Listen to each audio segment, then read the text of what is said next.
I'm doing this fundraiser for my son AJ. This is to help him save his femur bone, his thigh, hips, and joint.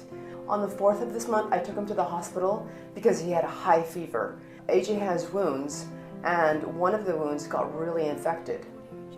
And they did an MRI on him, and the doctor came out and told me he has a massive infection, 10 centimeters in his femur bone and in his hip and joint.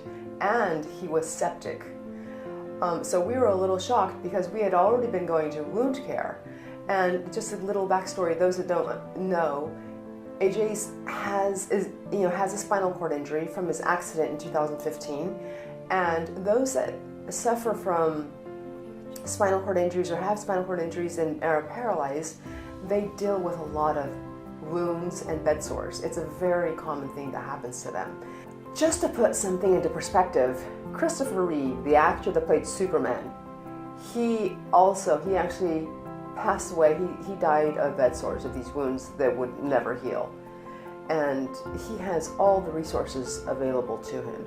So this is super serious, and the fact that AJ got septic and it went into his hip and joint is just super serious, and the road to healing this is going to be a really challenging road. Anyway, we were already going to wound care for 2 months. He had been put on so many rounds of antibiotics, and he had just finished a series of IV intravenous antibiotics. And they were heavy duty.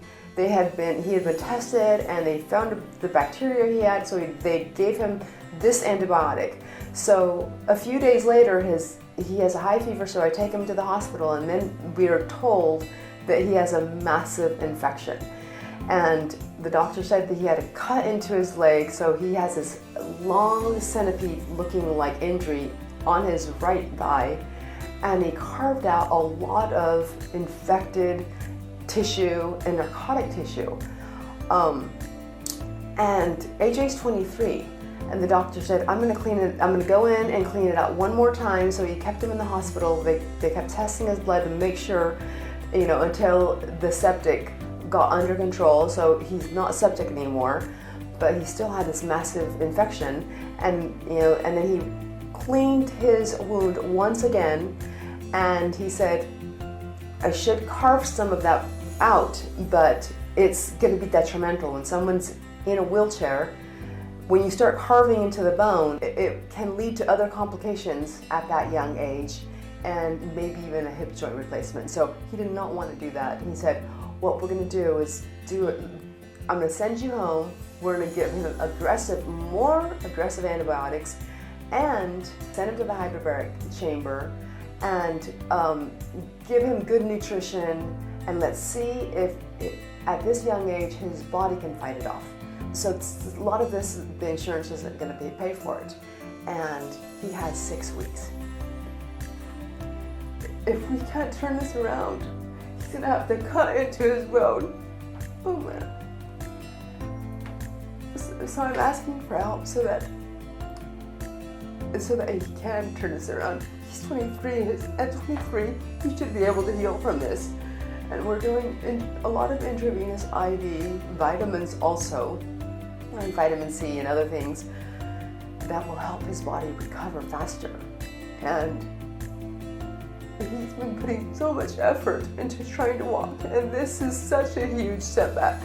And he won't be able to do physical therapy. It's just so many complications. AJ deserves this.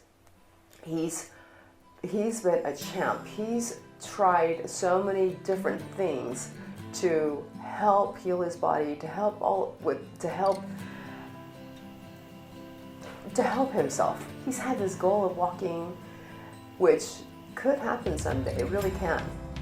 And he just needs to stay and be healthy. And he was very proactive too. He eats well. He works out really hard. He even went to Peru because he needed to heal from being on pain medications, and which he did. The Peru journey was very, very positive in that aspect.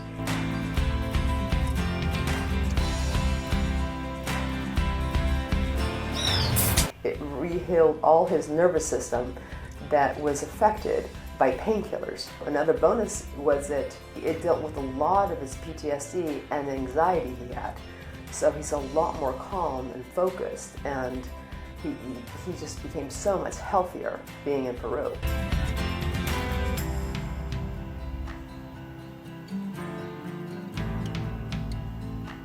One more battle to overcome, which I know AJ can. So please, with anything you can support, we would be deeply, deeply grateful. Thank you.